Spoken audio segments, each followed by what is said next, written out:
How to disable Instagram likes. Hi everyone, welcome to the channel. This is Rose and I'm here to guide you on how to disable Instagram likes. Watch the video till the end and without any further ado, let's dive right into the video. Launch Instagram app on your device. Make sure to log into your account.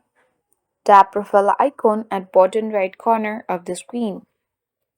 Now, from your profile section, you have to select the particular post in which you want to disable the Instagram likes on. Now, tap three dots of this particular post. Then tap Hide Like Count and your like count will be hidden. That is how we successfully hide our likes on Instagram of a particular post.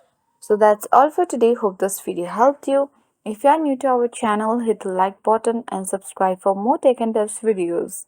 Thanks for watching and see you in the next video.